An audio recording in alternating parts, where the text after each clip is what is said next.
नमस्कार मित्रांनो, व्हिडिओ आवडला तर व्हिडिओला लाईक आणि चॅनलला सबस्क्राईब करायला विसरू नका। आज या व्हिडिओमध्ये लाडक्या बहिणींना 4,500 रुपयेचा हप्ता मिळणार आहे 3 महिन्याचा। त्याबद्दल न्यू अपडेट आलेला आहे, त्याबद्दल जाणून घेऊया आजच्या व्हिडिओमध्ये।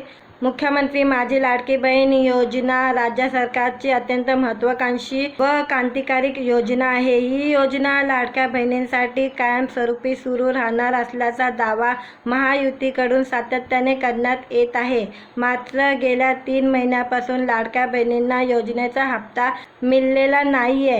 त्यामुळे हप्ता नेमका कधी मिळणार असा प्रश्न लाडक्या बहिणींच्या मनात उपस्थित होता।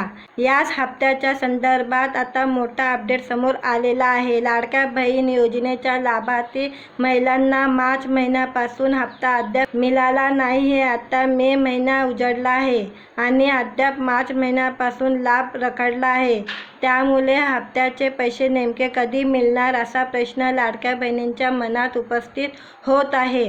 पण आता लाडक्या बहिणींना एकाच वेळी हप्त्याचे 4,500 रुपये मिळण्याची दाट शक्यता वर्तवण्यात येत आहे।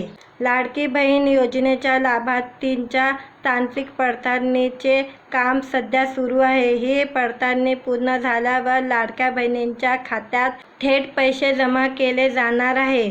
पुढील आठवड्याभरात हप्त्याच्या संदर्भात निर्णय घेतला जाणार असल्याची माहिती समोर येत आहे। लाडक्या बहिणींना मार्च आणि एप्रिल असे 2 महिन्याचे 3,000 रुपये मिळणार की मार्च, एप्रिल आणि मे अशा 3 महिन्याचे एकत्रित 4,500 रुपये मिळणार, याकडे सर्वांचे नजरा लागल्या आहे। मिळालेल्या माहितीनुसार तिन्ही महिन्याचे एकत्रित पैसे दिले जाण्याची शक्यता वर्तवण्यात येत आहे। मुख्यमंत्री माझी लाडकी बहीण योजनेमध्ये पारदर्शकता येण्यासाठी व लाभार्थींना नियमितपणे आर्थिक लाभ मिळावा याकरता वेबसाईटवर अर्ज करण्याचे आवाहन करण्यात आले होते। या ई-केवायसीसाठी अनेकदा मुदतवाढ सुद्धा देण्यात आली, तर ज्या महिलांच्या अर्ज भरताना चूक झाल्या होत्या त्यांना दुरुस्तीसाठी अंतिम मुदत 30 एप्रिलपर्यंत दिली होती।